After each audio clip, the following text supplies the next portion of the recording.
I can't believe it's taken me this long to get to this. But I'm finally going to talk about Rule 0. It's a critical part of any kind of D&D-ish type RPG. It is conceivable to have an RPG that does not have an equivalent, but it's going to be a very particular and very focused kind of gameplay. I think I do have a few games that are like that.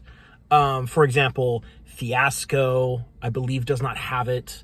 You've got, I think Aegon doesn't have it. I could be wrong about that. But these are games that have a very kind of like focused gameplay experience where you are expected to frame the narrative within the rules at all times, because the rules kind of guide the flow of the game in a very particular way that needs to not be disrupted. But those are games that are also quite like narrative loose type games where the mechanics don't necessarily do anything that would interfere in the narrative, and they are designed in such a way that you can apply the mechanics to whatever happens in the story. In a game like D&D and similarly kind of crunchy games, you've got this idea that like these rules apply in these specific situations, and sometimes, because creativity and storytelling is the way it is, the players are going to go outside the prescribed situations, and you're going to have to come up with how to mitigate that. Now, I'm not talking about improvisation in this particular case. I am talking about Rule 0, where something comes up that clashes with the rules in a very particular way, and the DM or GM says, the rules say this, but that doesn't make any sense. We're going to do this instead. We're going to make that sort of administrative decision, an executive choice to ignore or change the rules or make an exception in this case in order to facilitate better story, better gameplay, what have you. This is a very important thing to have in a game like D&D, specifically because the rules are written the way they are, where they apply only in the cases that they say they apply in, or they apply in a very particular way that's kind of rigid and maybe doesn't foresee all the different kinds of circumstances that might arise. Rule 0 is very important. I am not saying at any point in this video that Rule 0 should not exist. But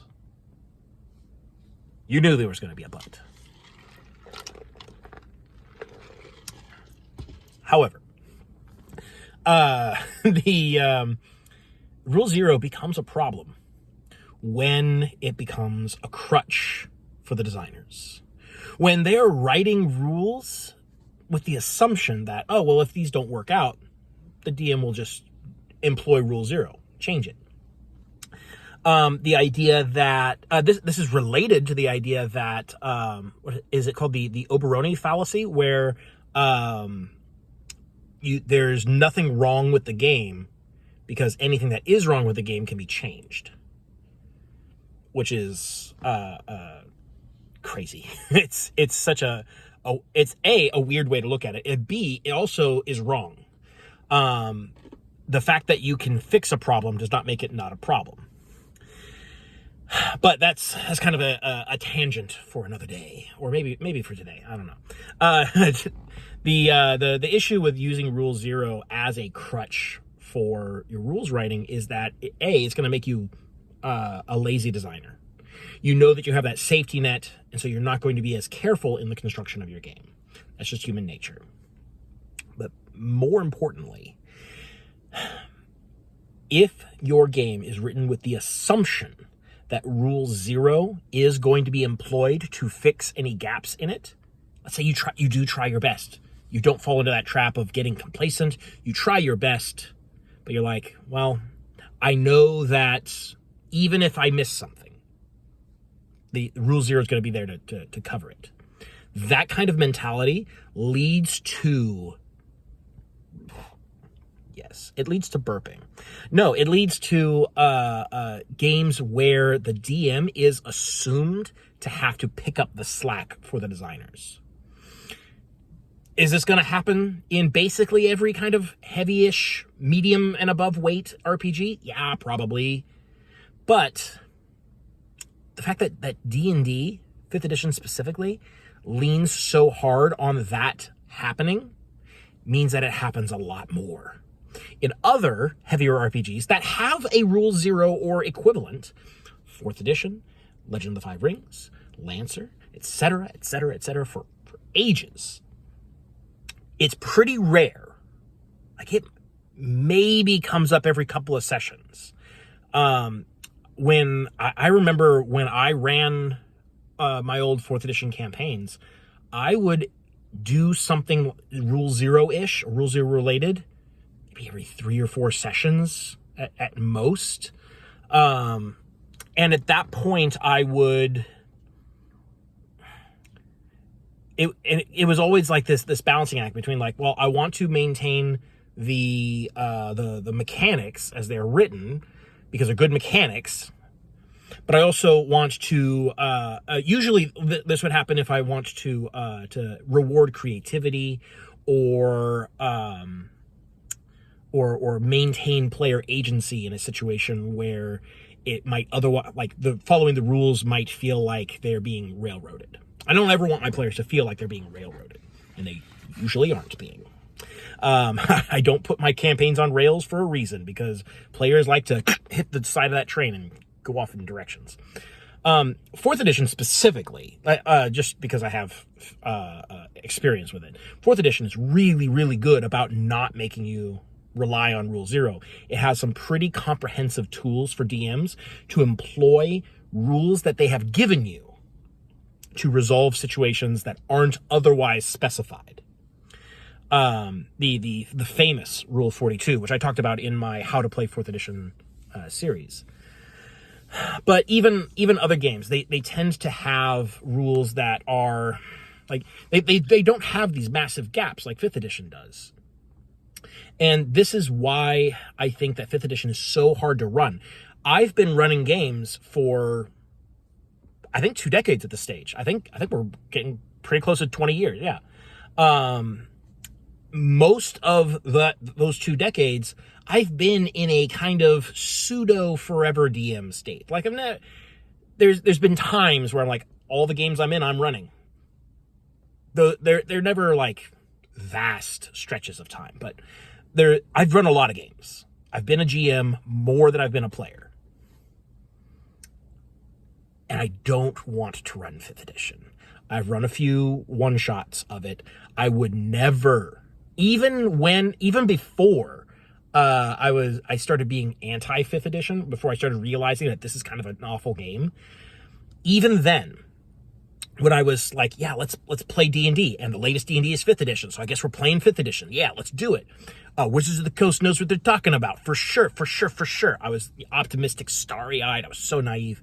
Even then, I did not want to run a campaign in 5th edition. I tried.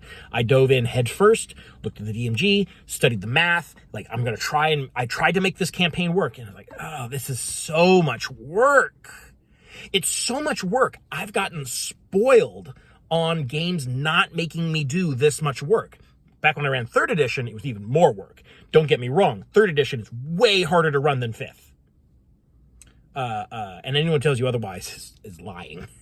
But 5th edition is a lot harder than it needs to be. And it's harder than is normal in today's market. And that's the thing you got to understand. 5th edition is not the standard. It's not. It fails the standard on basically every level, and every aspect of game design. It fails the standard by modern RPG standards. Like, it's the worst in every aspect.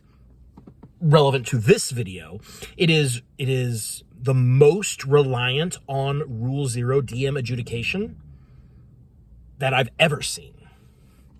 The gaps in the rules are many and vast. And some people try to dismiss it by saying, well, that's why Rule 0 is there. You actually don't need any rules. You can just use your imagination and play and just have fun. It's like, well, yeah, but we also don't need to be paying $50 a book for incomplete or non-functional rules. Like, why would I do that? Why play this game if I have to come up with most of the game? And I know I've made that argument before on here many times, but it remains true. Anyways, yeah, is that all I have to say on this subject?